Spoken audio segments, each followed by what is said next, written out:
أعوذ بالله من الشيطان اللعين الرجيم. بسم الله الرحمن الرحيم. الحمد لله رب العالمين وبه نستعين وهو المعين والصلاة والسلام على سید الانبیاء والمرسلین سیدنا و نبینا و شفیع ذنوبنا و طبیب قلوبنا وبالقاسم محمد وآلہ الطیبین الطاہرین المعصومین المظلومین المنتخبین المنتجبین. اما بعد فقد قال اللہ تبارک وتعالی فی کتابہ المجید وفرقانہ الرشید وقولہ الحق. بسم اللہ الرحمن الرحیم. الذين يتبعون الرسول النبي الأمي الذي يجدونه مكتوبا عندهم في التوراة والإنجيل فالذين آمنوا به وعزروه ونصروه واتبعوا النور الذي أنزل معه أولئك هم المفلحون. صدق الله العلي العظيم. سامعین و ناظرین محترم، السلام علیکم.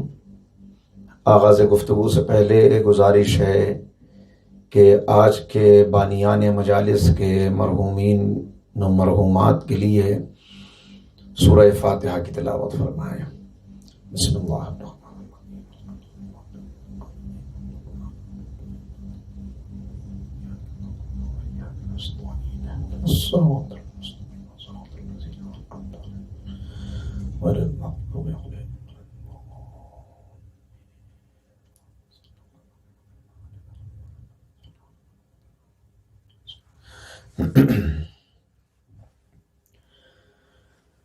والفجر چینل کی جانب سے منعقدہ ان مجالس کے لیے عرض مدعا کے لیے قرآن کریم کے سورۃ الاعراف کی ایک آیہ کریمہ کو آپ کے سامنے تلاوت کیا ہے. آیت نمبر 157 کا کچھ حصہ ہے جس میں کامیاب لوگوں کی علامتیں بیان کی جا رہی ہیں، اور جس آیہ کریمہ کے ضمن میں اس خمسہ مجالس کے لیے جسے بڑی محنت اور عرق ریزی سے والفجر چینل کے منتظمین نے منعقد کیا ہے، اللہ تعالیٰ ان نوجوانوں کو اور اس چینل سے وابستہ تمام افراد کو اپنے حفظ و امان میں رکھے، ان کی توفیقات میں اضافہ فرمائے. ایک بہترین خدمت ہے جو اس نازک دور میں کہ جب ہر طرف وبا پھیلی ہوئی ہے اور انسان سامنے موجود رہ کر مجلس کو خطاب کرنے اور سننے کی سعادت نہیں حاصل کر سکتا، یہ لائیو مجالس کے ذریعے سے اہل بیت علیہم السلام کا پیغام آپ تک پہنچا رہے ہیں. پھر دعا گو ہوں کہ اللہ تعالیٰ ان کی توفیقات میں اضافہ فرمائے بحق معصومین علیہم السلام. تو موضوع گفتگو اس خمسہ مجالس کے لیے کامیابی اور کمال. کامیاب لوگ کون ہیں، کامیابی کے شرائط کیا ہیں، اس کا کچھ اشارہ ہمیں اس آیہ کریمہ میں ملتا ہے. لیکن پہلے آپ کی خدمت میں یہ عرض کروں کہ آج کا یہ دور جب ہم مادیت کی زنجیروں میں جکڑے ہوئے ہیں اور مزید جکڑتے چلے جا رہے ہیں، تمام روحانی ادارے ویران پڑے ہوئے ہیں، اجڑ رہے ہیں. ایسے میں بہت ضروری ہے کہ اس طرح کے موضوعات پر ہم غور و فکر کریں تاکہ ہمارا مقصد زندگی ہمارے ذہن میں واضح رہ سکے اور کامیابی کے وہ معیارات ہمیشہ ہمارے پیش نظر رہیں جو قرآن اور تعلیمات اہل بیت سے ہم تک پہنچے ہیں۔ آج کامیابی کسے کہتے ہیں؟ اگر آپ یہ تلاش کرنے چلیں تو آپ کو مختلف افکار، مختلف نظریات، مختلف قسم کی تھیوریز ملیں گی۔ کسی کی نظر میں دولت کامیابی ہے، کسی کی نظر میں شہرت کامیابی ہے، کسی کی نظر میں سیاست میں کامیاب ہو جانا، اقتدار کی کرسی کو حاصل کر لینا کامیابی ہے، کسی کی نظر میں اس دنیا کے اندر اتنا مشہور ہو جانا کہ ہر طرف آپ کے چرچے ہوں، یہ کامیابی ہے۔ الگ الگ معیارات ہیں جو سب نے مقرر کیے ہیں کامیابی کے، اور جب ان سارے نظریات کے بعد ہم اسلام کو دیکھتے ہیں تو اسلام نے بھی ان کامیابی کے معیارات کو مسترد نہیں کیا، منع نہیں کیا۔ یہ نہیں کہا کہ نہیں دولت کامیابی نہیں ہے، شہرت کامیابی نہیں ہے، لیکن ایک شرط ہے جو اسلام نے لگائی ہے۔ اس شرط کے ساتھ اگر دولت ملے تو کامیابی، اس شرط کے بغیر اگر دولت ملے تو ناکامی، اس شرط کے ساتھ اگر شہرت ملے تو کامیابی، اگر وہ شرط پوری نہ ہو تو ناکامی، اس کے ساتھ اگر منصب ملے تو کامیابی، وہ شرط پوری نہ ہو تو ناکامی۔ کیا ہے وہ شرط کہ جس کے متعلق یہ یقین ہو جائے کہ اگر یہ شرط پوری ہو گئی ہے تو پھر دنیا میں جس ڈائریکشن میں ہم بڑھ رہے ہیں اسی ڈائریکشن میں ہمارا بڑھنا ہمیں کامیاب کر دے گا؟ وہ شرط کیا ہے؟ وہ شرط ہے ہدایت کا مل جانا۔ اگر انسان کو ہدایت مل جائے تو ہدایت کے ملنے کے بعد پھر جتنی نعمتیں ملیں گی وہ سب کامیابی کی ضمانت بنتی چلی جائیں گی، اس لیے کہ انسان جب ہدایت سے ہمکنار ہو جائے گا تو اپنے مقصد تخلیق کو پالے گا۔ اس کے سامنے جب مقصد واضح رہے گا تو پھر منزل واضح رہے گی، اور اس منزل کی طرف بڑھنے سے یہ دنیاوی چیزیں اسے روکیں گی نہیں۔ ہدایت وہ نعمت عظمیٰ ہے کہ ہدایت کے ساتھ اگر دولت ملے تو کامیابی ہے، ہدایت کے بغیر اگر دولت ملے تو ناکامی ہے۔ اس لیے کہ ہدایت کے ساتھ دولت ملے گی تو خدیجہ کی دولت بنے گی، ہدایت کے بغیر دولت ملے گی تو قارون کی دولت بنے گی۔ قارون کی دولت ناکامی ہے، دولت خدیجہ کامیابی ہے۔ ہدایت کے ساتھ اولاد ملے گی تو کامیابی ہے، ہدایت کے بغیر اولاد ملے تو ناکامی ہے۔ ہدایت کے ساتھ شہرت ملے تو کامیابی ہے، ہدایت کے بغیر شہرت ملے تو ناکامی ہے۔ ہدایت کے ساتھ منصب اور عہدہ مل جائے تو کامیابی ہے، ہدایت کے بغیر منصب اور عہدہ ملے تو ناکامی ہے۔ تو اصل نعمت ہے ہدایت۔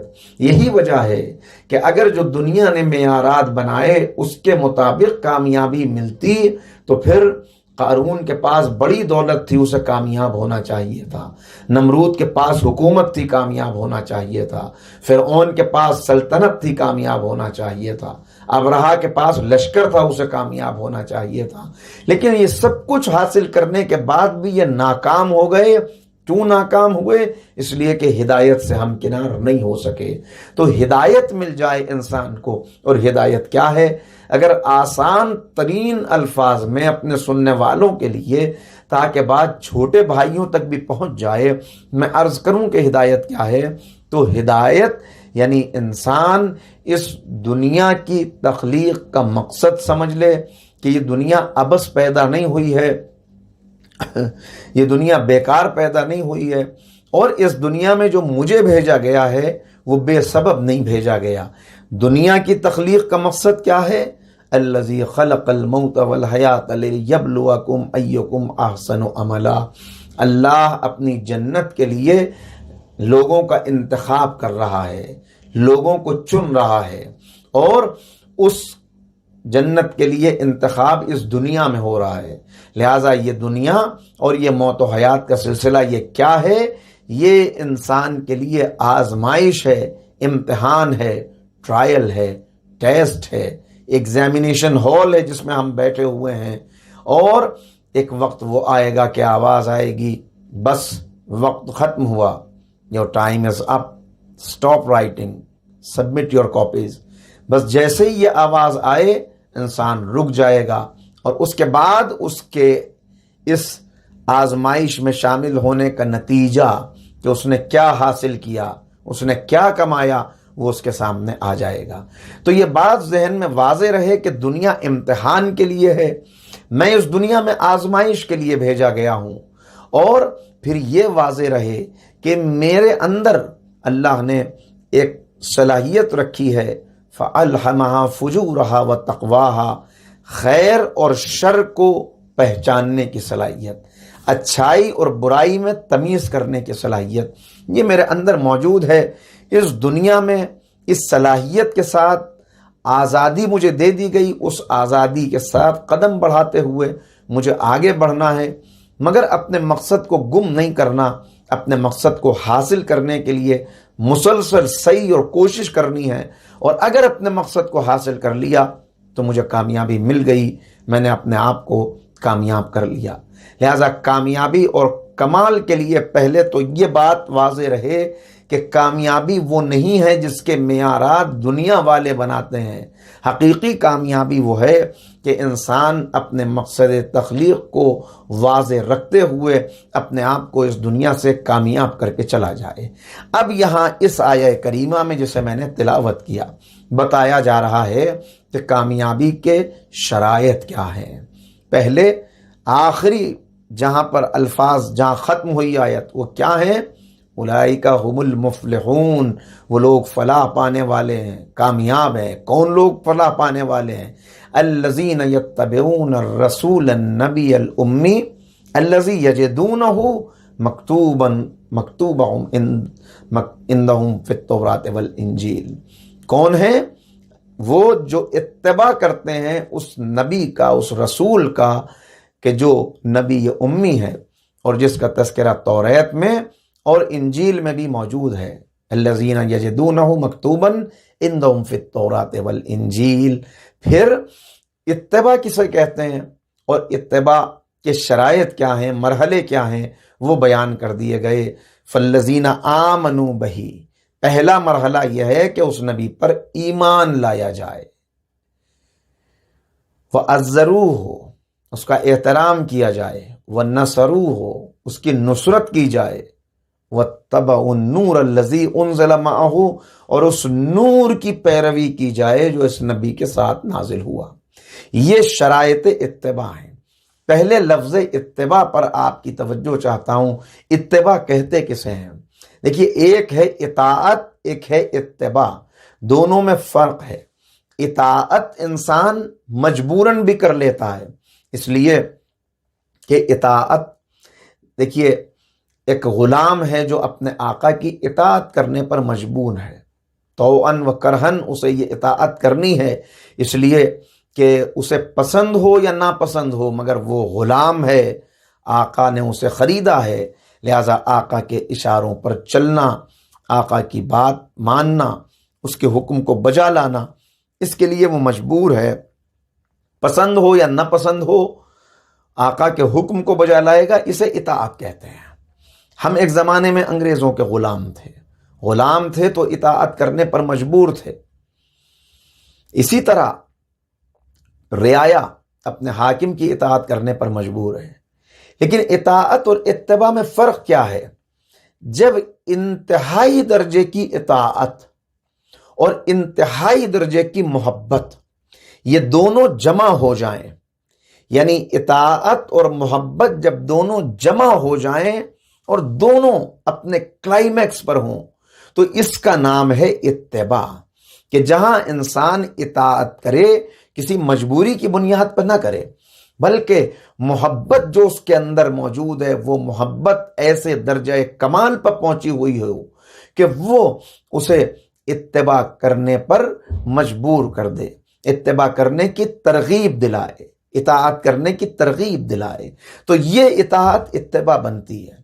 اور جب اتباع انسان کر لیتا ہے تو اب اتباع اسے نبی کا اتباع، پیغمبر کا اتباع، رسول اعظم کا اتباع، نبی ختمی مرتبت کا اتباع اسے کامیاب کرتا ہے، اسے کمال تک پہنچاتا ہے، وہ نقص سے نکل کے کمال تک پہنچتا ہے، پستی سے بلندی تک پہنچتا ہے، سرا سے ثریا تک پہنچتا ہے، فرش سے عرش کا سفر طے کرتا ہے، اور اتنا بلند ہوتا ہے کہ گویا فرشتوں کی پرواز اس کا مقابلہ نہیں کر سکتی، یہ اس سے بھی آگے بڑھ جاتا ہے۔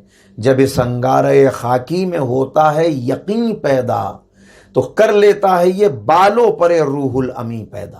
اب روح الامی پیچھے رہ گئے، انسان آگے نکل گیا، یہ ہے اس کی کامیابی۔ اس کامیابی کے لیے جو پہلی شرط ہے وہ شرط ہے ایمان لانا، فالذین آمنوا بہ، جو اس نبی پر ایمان لائے۔ ایمان لانے کا کیا مطلب ہے؟ ایمان لانا، کلمہ پڑھ لیا انسان نے، کلمہ پڑھنے کے بعد وہ مومن کہا جائے گا، اسے مسلمان کہا جائے گا۔ اب جیسے ہی اس کی زبان پر کلمہ جاری ہو گیا، شہادتین اس نے جاری کیا، تو اب وہ تمام حقوق اسے حاصل ہو جائیں گے کہ جو ایک مسلمان کو حاصل ہیں۔ قانونی طور پر اب اس کی گواہی قبول کی جائے گی، اب اس کی بیٹی، اس سے بیٹی بیاہی جا سکتی ہے، اس کی بیٹی لی جا سکتی ہے۔ اب اس کو اپنے باپ کا ورثہ مرنے کے بعد ملے گا، اس لیے کہ یہ قانونی طور پر مسلمان ہو گیا۔ لیکن یہ کلمے کا صرف زبان پر جاری ہو جانا اسے منزل اتباع کے پہلے مرحلے میں کامیاب نہیں کرتا جب تک یہ کلمہ اس کے رگ و ریشے میں اتر نہ جائے، جب تک یہ کلمہ اس کے خون کے قطروں میں حل نہ ہو جائے۔ تو یہ کلمہ جب انسان شعوری طور پر پڑھتا ہے، جب یہ کلمہ پوری بصیرت کے ساتھ پڑھتا ہے، تب یہ کلمہ اس کی زبان سے آگے چلتا ہے اور اس کے قلب تک پہنچتا ہے، یا پہلے قلب میں ایمان داخل ہوتا ہے تب زبان پہ کلمہ جاری ہوتا ہے، جیسا کہ مکے کے مؤمنین اور مکے کے مسلمانوں کی صورتحال تھی کہ وہاں اسلام لانے کا کوئی ظاہری فائدہ نہیں تھا، بلکہ پرسیکیوشن تھا، مسلسل اذیتیں تھیں جو برداشت کرنی تھیں۔ ایسے میں جو مکے میں ایمان لائے، ان کا ایمان لانا پہلے ان کے دل تک ایمان پہنچا، پھر ان کی زبان پہ کلمہ جاری ہوا، اس لیے کہ اسلام کا قبول کر لینا کوئی فائدہ بظاہر نہیں پہنچا رہا تھا کہ انسان نے کسی فائدے کے لیے اسلام قبول کر لیا ہو۔ لیکن مکے اور مدینہ کے اسلام میں فرق ہے۔ فرق کیا ہے کہ مکے کے اندر تو جب دل مطمئن ہو گیا تو انسان نے اسلام قبول کر لیا، لیکن مدینہ کے اندر معاملہ ذرا مختلف ہے۔ یہاں بہت سے لوگوں نے ایمان قبول کیا، اسلام قبول کیا، کلمہ پڑھا، کیوں؟ اس لیے کہ میرے سارے قبیلے والے مسلمان ہو گئے ہیں تو چلو میں بھی مسلمان ہو جاتا ہوں۔ اب اس کے دل تک ایمان نہیں پہنچائے، لیکن اس نے چونکہ دیکھا کہ فوج در فوج اسلام میں لوگ داخل ہو رہے ہیں، پورا قبیلہ میرا مسلمان ہو گیا، کہیں میں پیچھے نہ رہ جاؤں، لہٰذا میں نے بھی کلمہ پڑھ لیا۔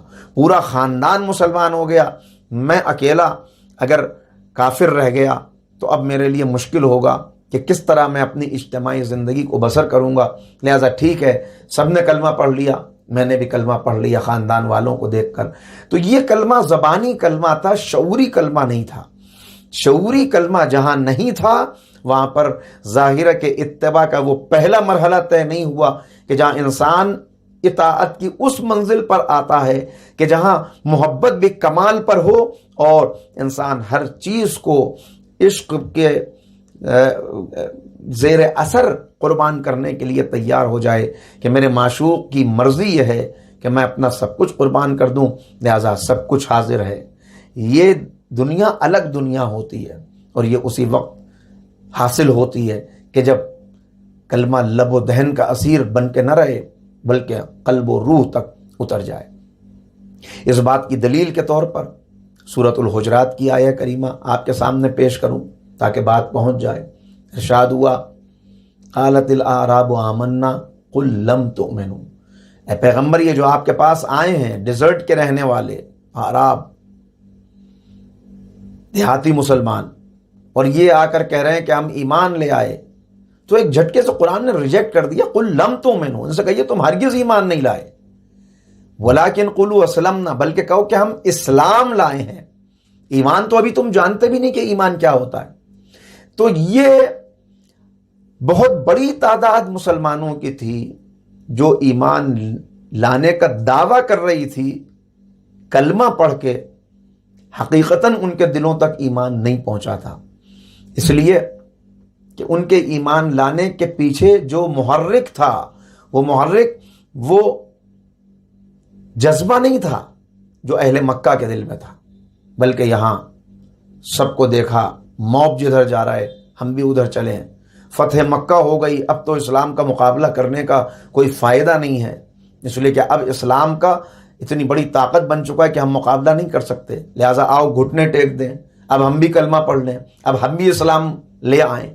تو یہ والا اسلام اس مرحلے کو، جو کامیابی کا پہلا مرحلہ، جو اتباع کا پہلا مرحلہ ہے، اس مرحلے کو طے نہیں کرتا، اس لیے کہ یہ ایمان انسان کو اس درجے تک پہنچاتا ہی نہیں کہ جہاں وہ سب کچھ اپنا قربان کرنے کے لیے تیار ہو جائے۔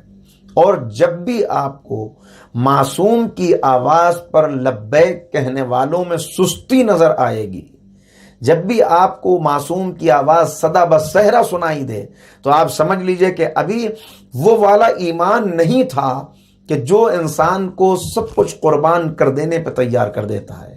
میں تاریخ سے ایک دو مثالیں دوں، پھر آہستہ آہستہ ہماری گفتگو آگے بڑھے گی۔ پہلی مثال دور پیغمبر سے پیش کرتا ہوں، ایک مرتبہ مل کے صلوات پڑھ لیں محمد و آل محمد پر، اللہم صلی علی محمد و آل محمد۔ پہلی مثال دور پیغمبر سے، پیغمبر گرامی کا ابتدائی دور تبلیغ ہے، لوگ مسلمان ہو رہے ہیں، ایسے میں ایک مسلمان ہے جو اپنے گھر کی باؤنڈری بنا رہا ہے، اپنے گھر کی چار دیواری بنانے کا کام جب اس نے شروع کیا، غریب مسلمان ہے، یتیم ہے، مسکین ہے، گھر اس کا اپنا ہے، چاہتا ہے کہ اس کی باؤنڈری بنا لے، باؤنڈری وال بنا رہا ہے، برابر میں اس کے جو دوسرا شخص رہتا ہے وہ بھی مسلمان ہے، وہ امیر ہے، صاحب حیثیت ہے، دنیا کی بہت سی نعمتیں فراواں ہیں اس کے گھر میں، ایک کھجور کا درخت ہے جو اس کے آنگن میں کھڑا ہوا ہے، اس کا کچھ حصہ اس غریب مسلمان کے گھر میں ہے، کچھ حصہ اس کے گھر میں ہے۔ اس نے جب باؤنڈری وال بنائی اور وہاں تک پہنچا جہاں وہ کھجور کا درخت تھا، تو اب کھجور کے درخت نے رکاوٹ پیدا کر دی۔ اب جب رکاوٹ پیدا کی، یہ چاہتا ہے کہ باؤنڈری پوری ہو جائے، لہذا اس نے اپنے اس مسلمان بھائی سے کہا کہ تم تو میرے حالات جانتے ہو، میرا ہمسایہ،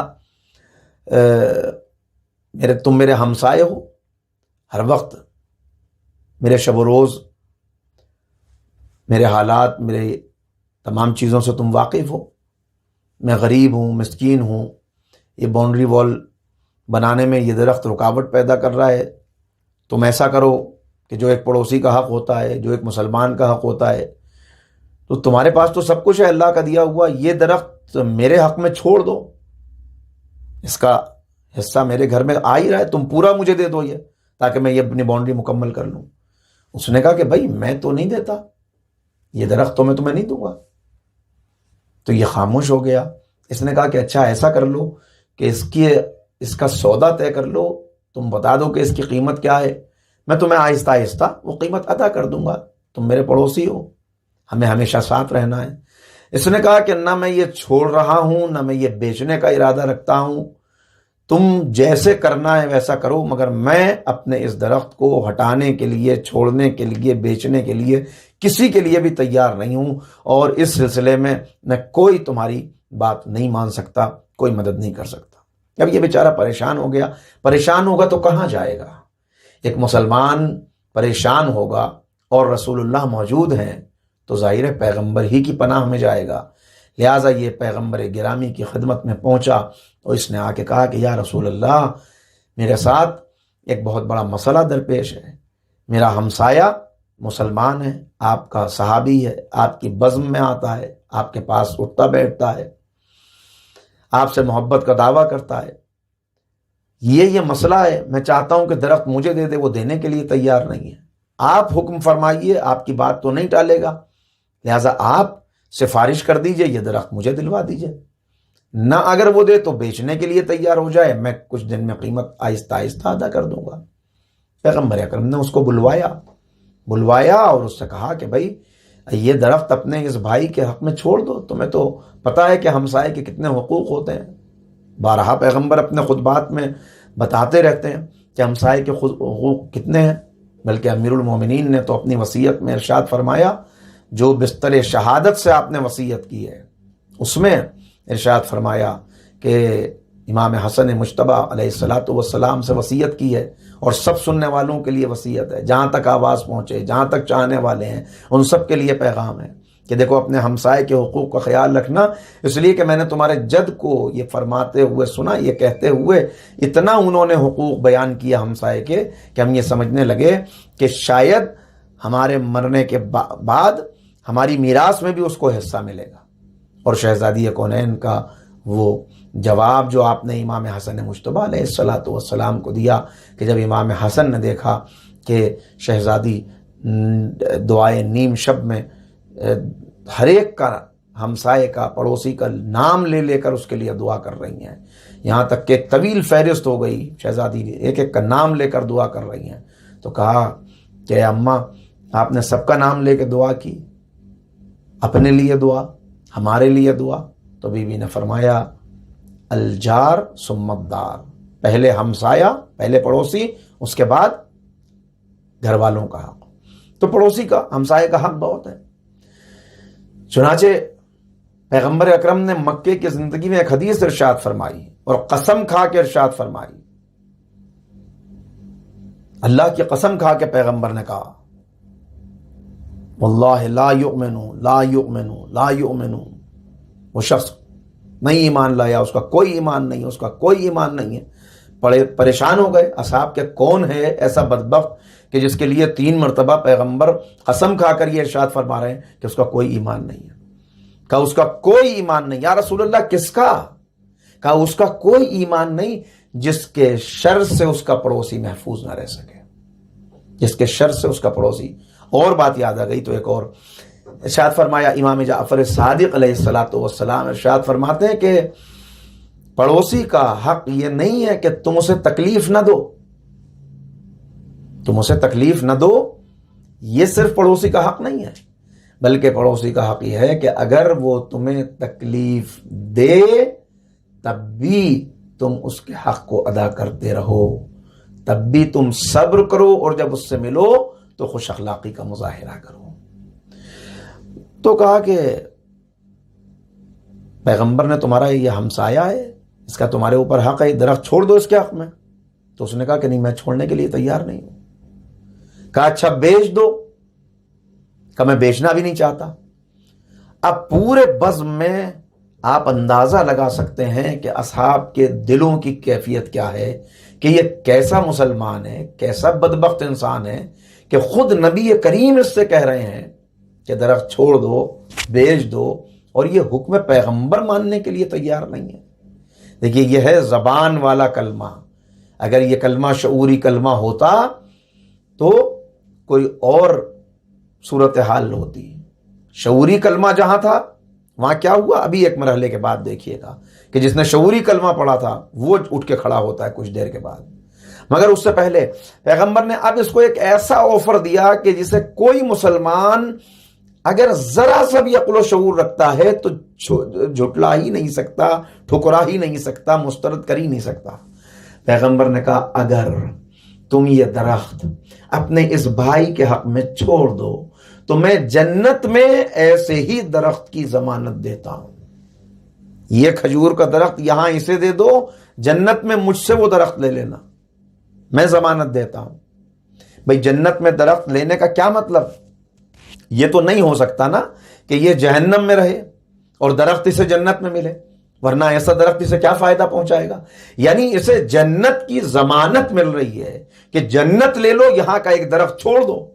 لیکن اللہ اکبر، بدبختی دیکھیں اس انسان کی کہ اس نے کہا کہ نہیں، مجھے یہ سودا منظور نہیں ہے، مجھے جنت کا درخت نہیں چاہیے، میرا یہی درخت بہتر ہے۔ بس اب جو بزم پیغمبر میں بیٹھے تھے اس میں ایک صحابی جن کا نام ابو دہدہ ہے، وہ برداشت نہ کر سکے، کھڑے ہو گئے۔ یہ ہے شعوری کلمہ پڑھنے والا صحابی۔ ایک مرتبہ کھڑے ہو کے کہا، یا رسول اللہ، اگر میں یہ درخت اس سے اپنے اس مومن بھائی کو دلا دوں تو کیا وہ جنت کا درخت مجھے مل سکتا ہے؟ پیغمبر نے کہا کہ ہاں، تم لے لو وہ درخت، آفر تمہارے لیے بھی وہی ہے۔ ایک مرتبہ ابو دہدہ اس کی طرف مڑے اور کہا کہ کیا تم مجھے جانتے ہو؟ تو اس نے کہا کہ ابو دہدہ، تمہیں کون نہیں جانتا، تم تو ان لوگوں میں ہو، مدینے کے اندر اتنا بڑا تمہارا باغ ہے، کھجوروں کا باغ، کہ جس کی شہرت پورے عرب میں ہے۔ اتنی بہترین کھجوریں، اتنی اچھی فصل، اتنا عمدہ باغ، اتنے اچھا پھل دینے والے درخت، پھر اس باغ کے اندر ایک کنواں، اسی کے اندر تم نے مکان بنایا ہوا جہاں تم اپنے اہل و عیال کے ساتھ رہتے ہو، تمہیں کون نہیں جانتا؟ کہ اچھی طرح جانتے ہو نا، اس باغ کے بارے میں بھی جانتے ہو، اس میں کنواں ہے، اس کے اندر گھر ہے، میری درخت کی کھجوریں کتنی مشہور ہیں، سب معلوم ہے؟ کہا کہ سب معلوم ہے۔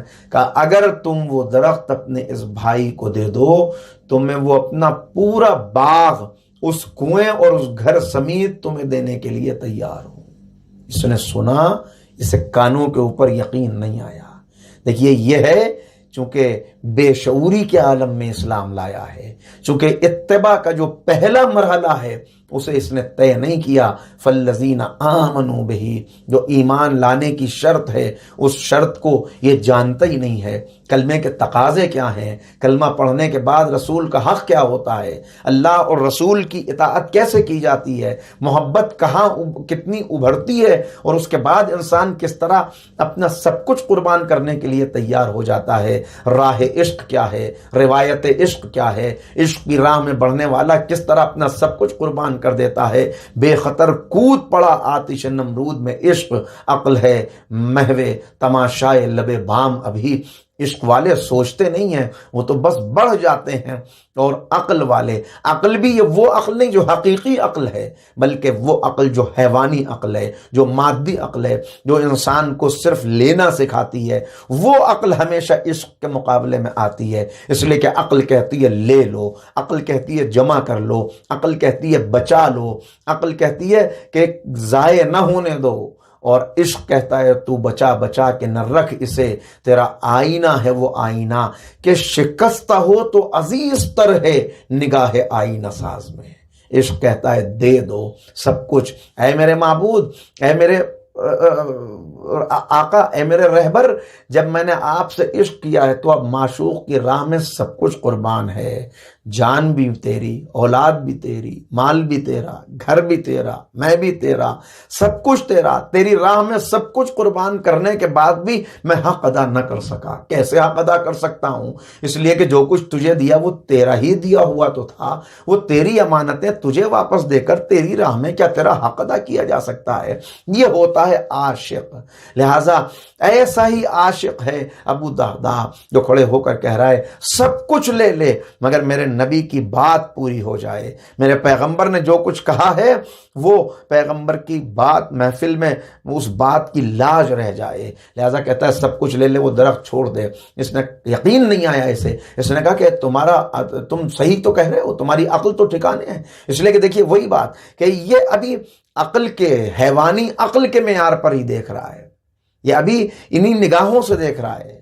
جب یہ نگاہ، جب یہ ایمان پہنچ جاتا ہے دل میں تو انسان ان آنکھوں سے نہیں دیکھتا، وہ قرآنی آنکھ سے دیکھتا ہے، قرآنی کان سے سنتا ہے، قرآنی دماغ سے سوچتا ہے، قرآنی معیارات کو اپنے سامنے رکھتا ہے۔ ورنہ انسان ان آنکھوں سے اگر دیکھے تو اس کے اور حیوان کے دیکھنے میں فرق کیا ہے؟ یہ بھی دیکھ رہا ہے، حیوان بھی دیکھ رہا ہے، وہ بھی چارے کو تلاش کر رہا ہے، یہ بھی چارے کو تلاش کر رہا ہے۔ اس کی زندگی بھی چارے اور باڑھے تک محدود ہے، اس کی زندگی بھی چارے اور باڑھے تک محدود ہے۔ لیکن جب نگاہ بلند ہوتی ہے تو اب نگاہ وہ نہیں جو سرخ و زرد کو دیکھے، نگاہ وہ ہے کہ محتاج مہر و ماہ نہ ہو۔ نگاہ اصل وہ ہے جو یہاں پیدا ہوتی ہے، جو جب یہ نگاہ دل والی پیدا ہو جاتی ہے تو انسان کچھ اور دیکھتا ہے، پھر انسان اس کی منزل اسے آسمانوں میں اپنی منزل نظر آتی ہے، وہ رہتا یہاں ہے، اس کا ذکر آسمان والوں میں ہوتا ہے۔ پیغمبر کہہ رہے ہیں ابو ذر تمہارا ذکر، تمہاری شہرت زمین والوں سے زیادہ ملائکہ عرش میں ہے، وہ تمہارا ذکر کرتے ہیں۔ اس منزل کے اوپر انسان پہنچ جاتا ہے۔ کہا کہ ہمیں سب کچھ دینے کے لیے تیار ہوں، تم ایک مرتبہ راضی ہو، اتنے اصحاب گواہ ہیں، میں سب کچھ دے دوں گا مگر تم یہ درخت چھوڑ دو۔ بس یہ خوشی خوشی تیار ہو گیا، اس نے کہا مجھے یہ سودا منظور ہے، درخت لے لو اور مجھے یہ ساری چیزیں دے دو۔ سب کو گواہ بنایا، کہا تم سب گواہ رہنا، میں نے اپنا سب کچھ اسے دیا اور اس نے یہ درخت اس مومن بھائی کے لیے چھوڑ دیا۔ پھر پیغمبر کی طرف مڑے اور ایک مرتبہ کہا یا رسول اللہ میرا وہ درخت جنت والا وہ تو محفوظ ہے نا؟ پیغمبر کے لبوں پہ مسکراہٹ آئی، تبسم آ گیا۔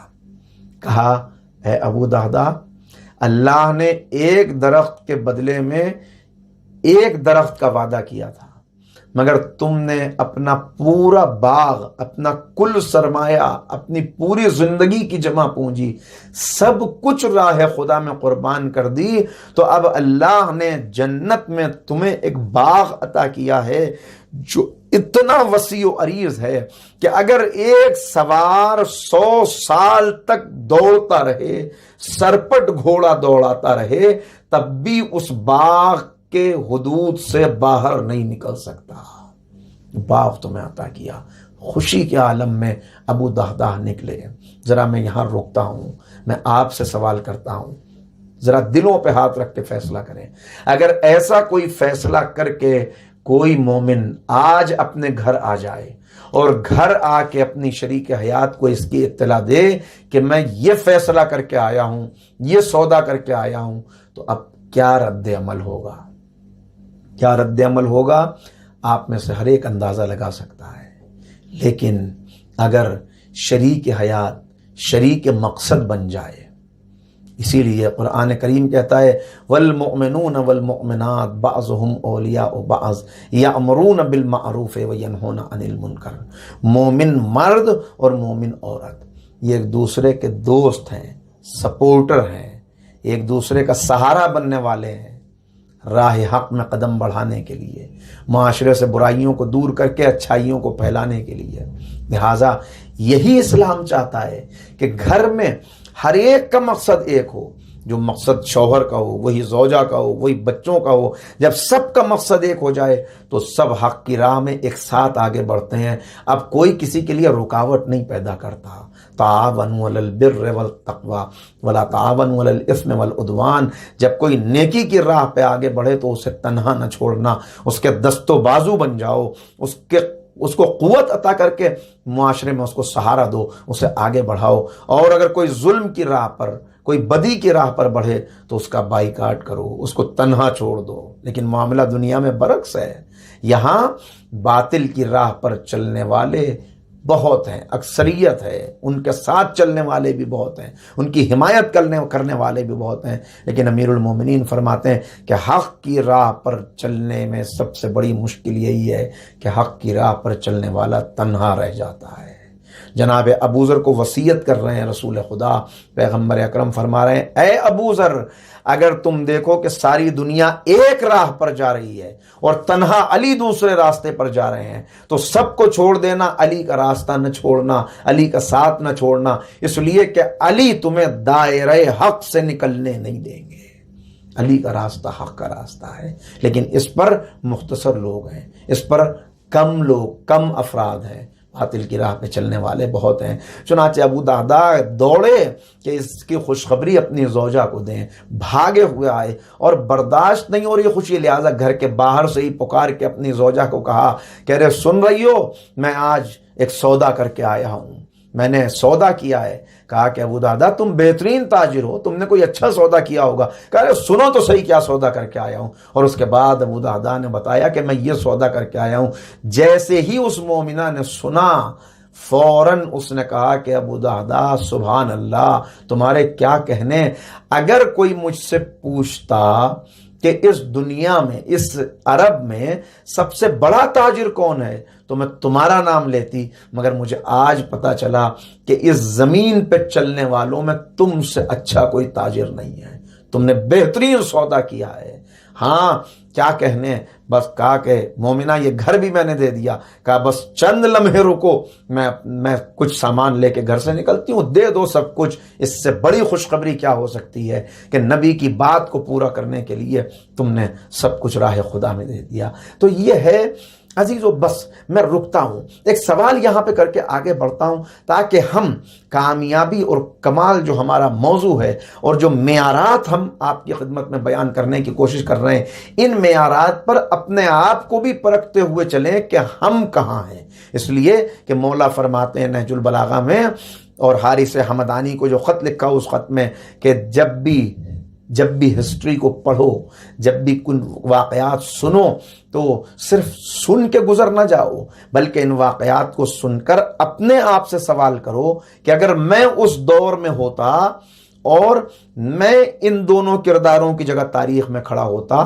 تو میرا موجودہ کردار مجھے کہاں پہنچاتا، میرا موجودہ کردار اس دور میں کون ہوتا۔ اگر اس وقت ہوتا ابو دہدا ہوتا یا وہ شخص ہوتا کہ جو پیغمبر کے حکم کی نافرمانی کر رہا تھا، میں کون ہوتا؟ جب بھی دو لشکر تمہارے سامنے ہوں، دو کردار تمہارے سامنے ہوں، دو قوتیں تمہارے سامنے ہوں، دو گروہ تمہارے سامنے ہوں، تو ہمیشہ دیکھنا کہ ان میں حق پہ کون ہے، باطل پہ کون ہے، اور پھر خود سے پوچھنا کہ اگر میں ہوتا تو حق والوں میں ہوتا، یا خدا نخواستہ ابھی میرے اندر کچھ ایسے نقائص موجود ہیں، کچھ ایسی خرابیاں موجود ہیں کہ ان کو میں ابھی دور کر لوں اور اپنے آپ کو حق والوں کے لائق بنا لوں۔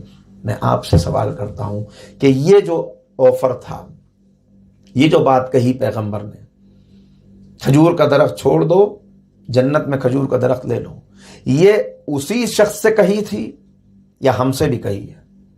یہ آفر اسی دور کے لوگوں کے لیے تھا یا آج کے لوگوں کے لیے بھی ہے؟ دیکھیے پیغمبر اکرم نے جو بات کہی وہ ہر دور کے لیے ہے۔ ہم سے بھی کہا جا رہا ہے کھجور کا درخت چھوڑ دو، جنت لے لو، مگر مجھے معاف کیجیے گا، ہم بھی کھجور کا درخت چھوڑنے کے لیے تیار نہیں ہیں۔ ہمارے سامنے بھی مرحلہ وہی ہے کہ کھجور کا درخت چھوڑ دو، صرف کھجور کے درخت کی شکل بدلی ہوئی ہے۔ کسی سے کہا جا رہا ہے بے حیائی چھوڑ دو، جنت لے لو، کسی سے کہا جا رہا ہے مال یتیم چھوڑ دو، جنت لے لو، کسی سے کہا جا رہا ہے بھائی کا حق چھوڑ دو، جنت لے لو، کسی سے کہا جا رہا ہے سود کاروبار چھوڑ دو، جنت لے لو، کسی سے کہا جا رہا ہے جھوٹ بولنا چھوڑ دو، جنت لے لو، کسی سے کہا جا رہا ہے وعدہ وفائی کرنا سیکھ لو، جنت لے لو۔ شکل بدلی ہوئی ہے، کہا ہم سے بھی وہی کیا جا رہا ہے، اور معاف کیجیے گا ہم کوئی نہ کوئی عذر، کوئی نہ کوئی بہانہ کر کے اسی راہ پر چلنے کے لیے تیار ہیں۔ اللہ تعالیٰ ہم سب کی اصلاح فرمائے۔ تو یہ ہے پہلا مرحلہ۔ ایک صلوات پڑھ لیں محمد وآل محمد۔ یہ ہے پہلا مرحلہ، اور یہ مرحلہ اتباع کا، یہ پہلا مرحلہ جو ایمان لانے کا مرحلہ ہے۔ جب یہ مرحلہ طے ہو جاتا ہے تب انسان آگے بڑھتا ہے، آگے قدم بڑھاتا ہے، جب ایمان اس درجے کا حاصل ہو جائے۔ اس لیے کہ انسان کے عمل پر وہی ایمان کنٹرول حاصل کر سکتا ہے جو دل تک پہنچ چکا ہو، جو حقیقی ایمان ہو، ورنہ زبانی کلمہ انسان کو، میں نے شروع میں عرض کر دیا، قانونی مسلمان تو بنا دیتا ہے، مگر حقیقی مسلمان، ایک مومن، ایک کامیاب مومن کہ جس کے لیے سند دی جا رہی ہو قرآن حکیم میں، وہ نہیں ہوتا۔ ہر معصوم کے دور میں یہی ہوتا رہا۔ جب بھی کوئی معصوم آپ کو تنہا نظر آئے تو سمجھ لیجئے کہ اسی ایمان کے اندر کمی ہے کہ جو اتباع کی منزل تک اسے لا ہی نہیں پا رہا ہے، جو اسے اس منزل اطاعت تک پہنچا نہیں پا رہا کہ جہاں محبت کے ہاتھوں اسیر ہو کر، عشق میں گرفتار ہو کر وہ کوئی قربانی دینے کے لیے تیار ہو جائے۔ اور ایک لمحہ لگتا ہے انسان کو بدلنے میں، لیکن کبھی کبھی وہ ایک لمحہ اس کی زندگی میں آنے میں صدیاں لگ جاتی ہیں۔ کیوں ہمیں یہ نظر آتا ہے پیغمبر اکرم کے بعد کہ مولا کائنات کی آواز پر لبیک کہنے والے کم ہیں، اور اگر ہیں بھی تو وہ بھی وہ کہ جن کے لیے مولا کہتے نظر آتے ہیں، حیف ہو اس پر جس کے ساتھی تم جیسے ہوں، میں تمہیں پکارتا ہوں تم میری آواز پر لبیک نہیں کہتے، میں کہتا ہوں اٹھ کھڑے ہو تم کہتے ہو ابھی سردی بہت ہے، ابھی گرمی بہت ہے، بہانے بنا رہے ہو، اٹھنے کے لیے تیار نہیں ہو۔ یہ کون لوگ ہیں؟ یہ کن سے خطاب کر کے امیر المومنین فرما رہے ہیں؟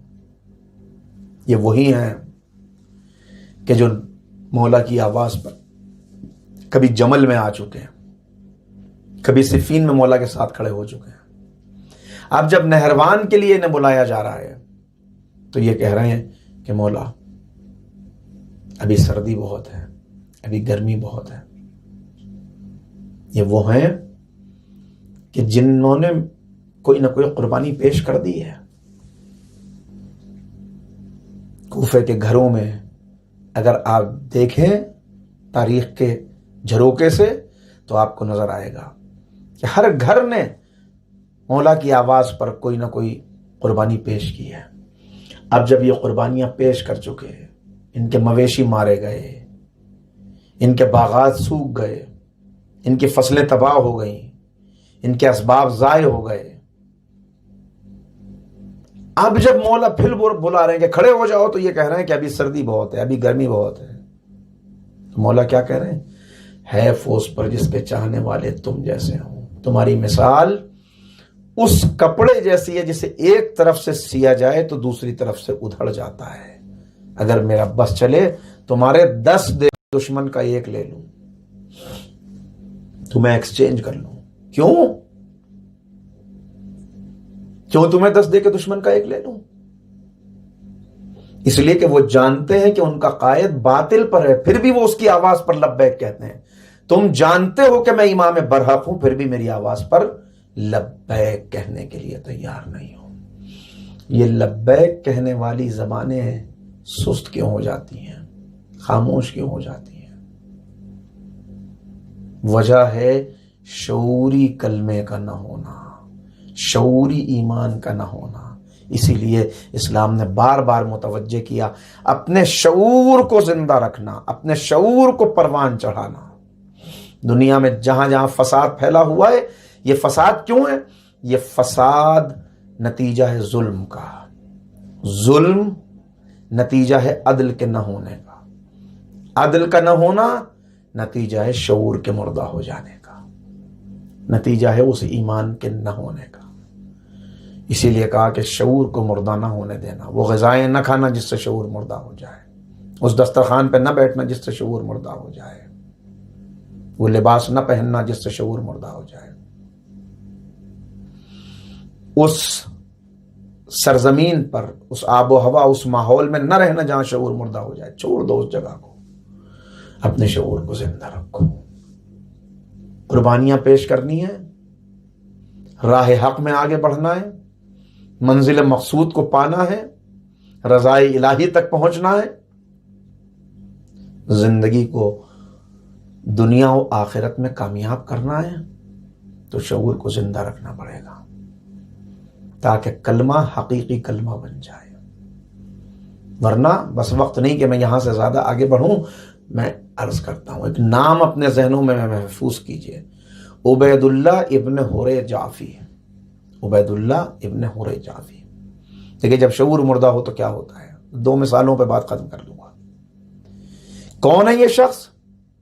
یہ شخص وہ ہے کہ جب امیر المؤمنین کے شیعوں کی فہرست بنتی ہے تو شروع میں اس کا نام بھی آتا ہے کہ یہ مولا کا ایک چاہنے والا ہے، بڑا امیر و رئیس ہے، بڑا قبیلہ، بڑا مال و اسباب، بہت سے گھوڑے، بہت سی تلواریں، بہت سے مویشی، بہت غلام، بہت کنیزیں، بڑی دولت، بڑا تاجر، مولا کا چاہنے والا۔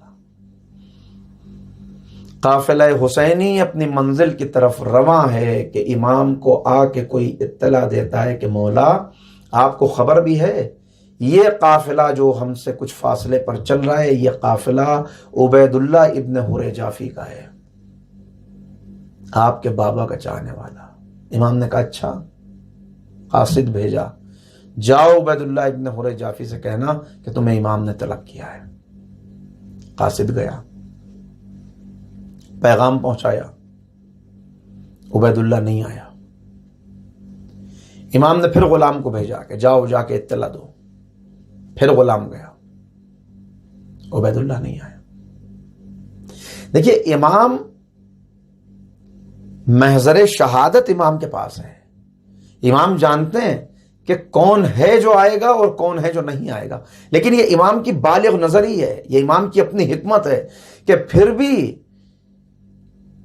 جو بار بار اعلان کرتا ہوا آ رہا ہے، 8 ذی الحجہ کو جو اعلان کر کے چلا ہے کہ دیکھو ہمارے ساتھ نہ آؤ، جو جانا چاہتا ہے وہ چلا جائے، یہ جنگ دوسری جنگوں جیسی نہیں ہے، اس جنگ میں مال غنیمت ہاتھ آنے والا نہیں ہے، یہ جنگ وہ ہے کہ جہاں ہم سب شہید ہو جائیں گے، یہ جنگ وہ ہے کہ جہاں قربانی پیش کی جائے گی۔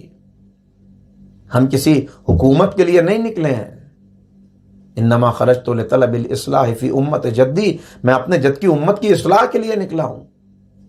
بار بار جو اعلان کرتا ہوا چل رہا ہے، مکے سے لے کر شب عاشور تک امام نے اعلان کیا جو جانا چاہے وہ چلا جائے، راستہ کھلا ہوا ہے، چلے جاؤ، بلکہ میں اصرار کر کے کہتا ہوں کہ چلے جاؤ، میں ذمہ داری لیتا ہوں تمہاری جنت کی، اب چلے جاؤ۔ اگر غیرت نہیں جانے دیتی کہ آنکھوں کی شرم ہوتی ہے تو لوگ چراغ گل کر دیتا ہوں، اب چلے جاؤ۔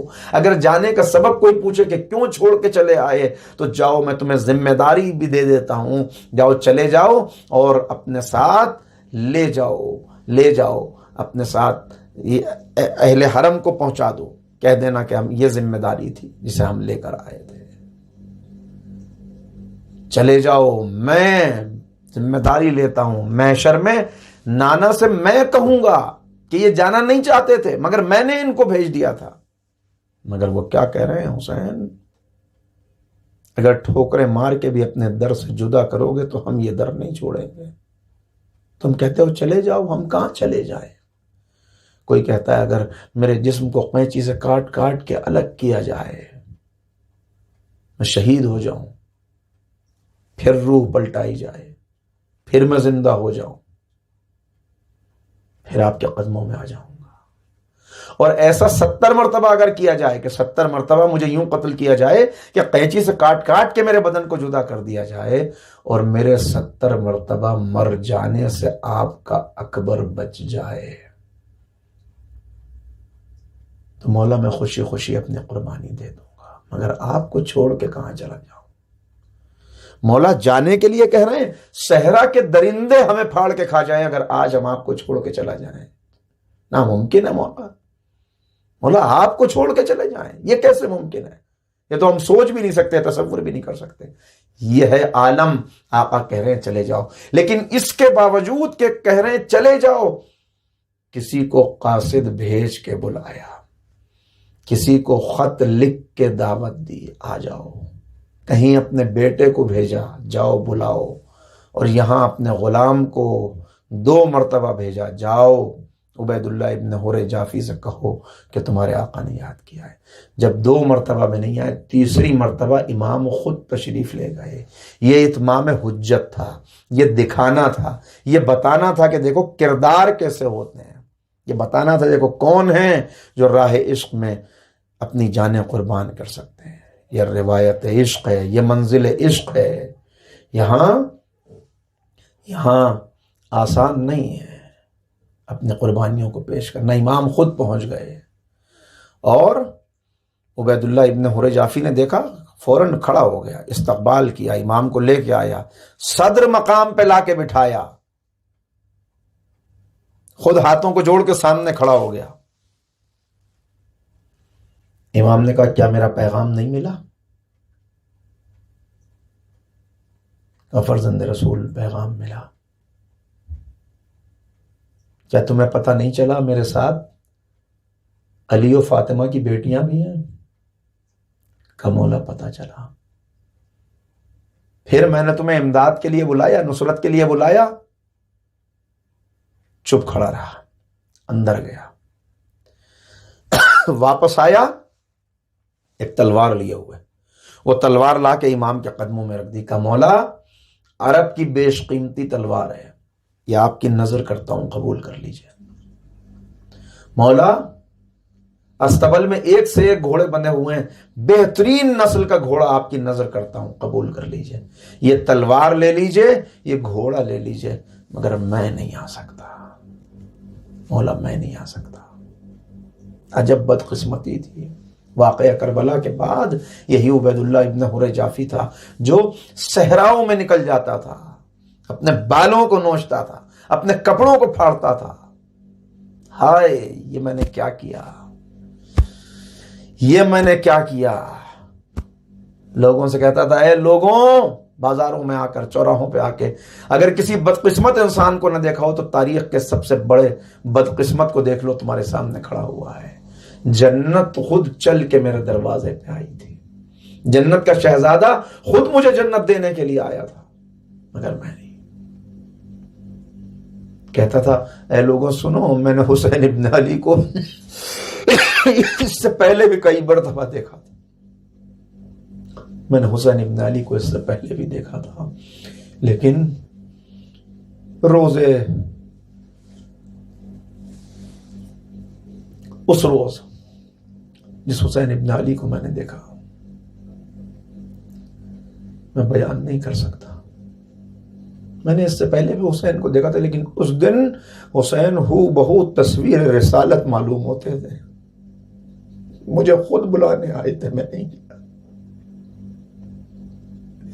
امام نے کہا نہیں چاہیے تیری تلوار، نہیں چاہیے تیرا گھوڑا، یہ کہہ کے امام چلے، پھر جا کے رکے دروازے پہ اور پھر اس سے پوچھا بھائی اتنا بتا دے کون سی چیز ہے جو میری مدد کرنے سے روک رہی ہے۔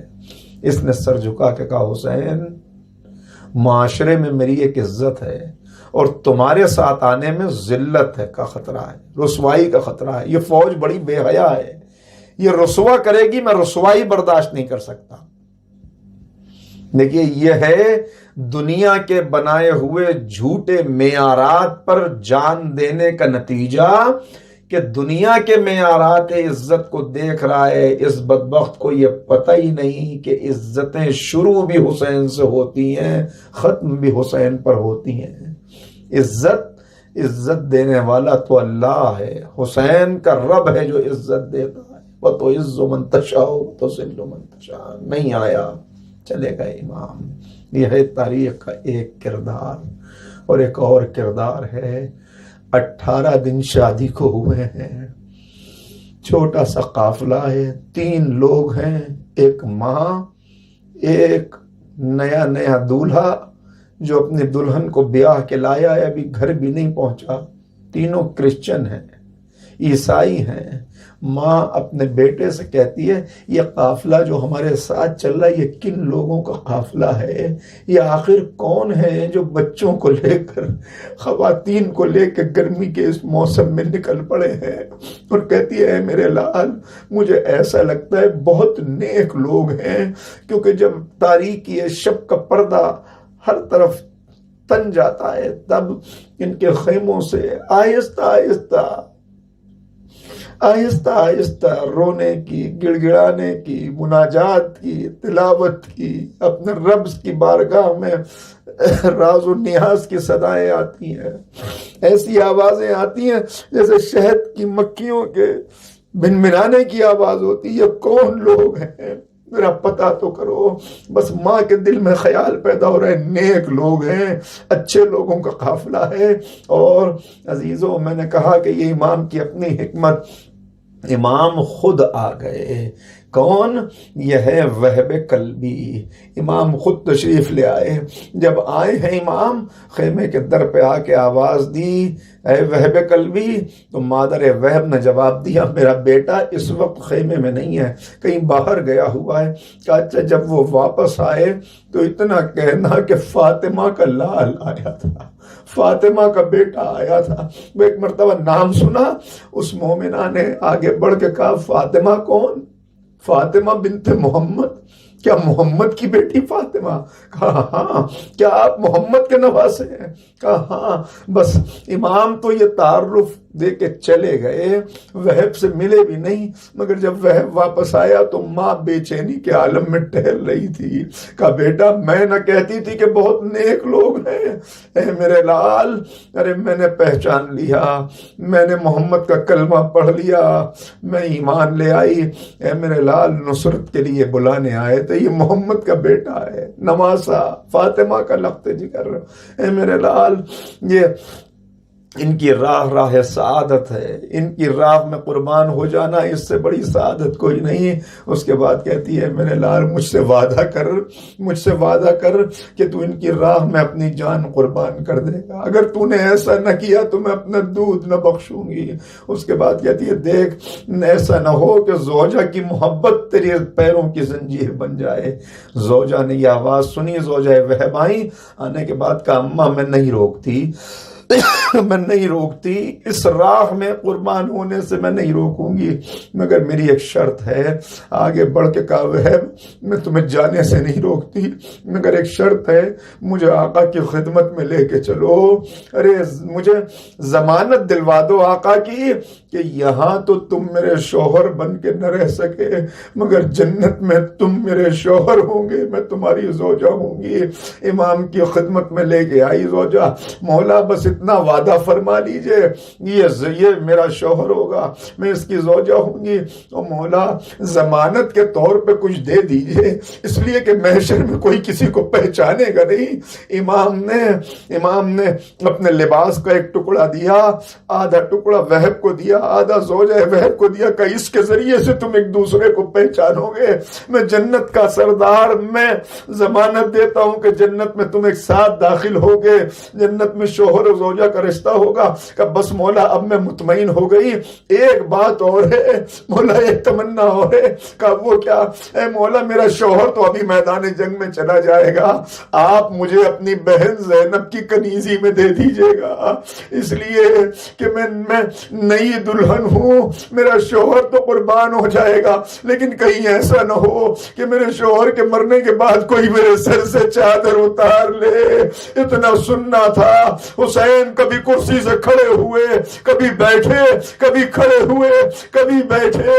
ارے حسین کیسے کہیں کہ تیرے پردے کی ذمہ داری لیتا ہوں، جبکہ امام کی نگاہیں دیکھ رہی ہیں کہ کچھ دیر نہ گزرے گی، شام غریبہ کی تاریکی ہوگی، اور ایک ظالم اپنے نیزے کی انی سے سر زینب سے چادر لے رہا ہوگا، علی کی بیٹی زمین پہ گرے گی، آواز دے گی عباس عباس بھیا میری چادر لٹ گئی، سکینہ کے گوشوارے چھن گئے، سیدانیہ بے مقنع چادر ہے، اے بھیا فرات سے آ جاؤ، سیعلم الذین ظلموا ایام منقلب ینقلبون۔ بار الہ اس عبادت کو اپنی بارگاہ میں قبول فرما۔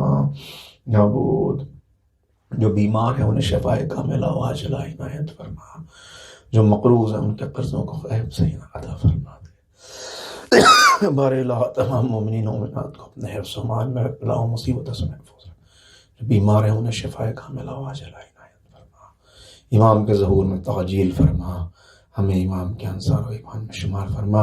ایک مرتبہ سورہ حمد کی تلاوت فرما کر آج کی مجلس کے بانیان کے مرحومین و مرحومات اور اپنے مرحومین و مرحومات کو ایصال فرما دیں۔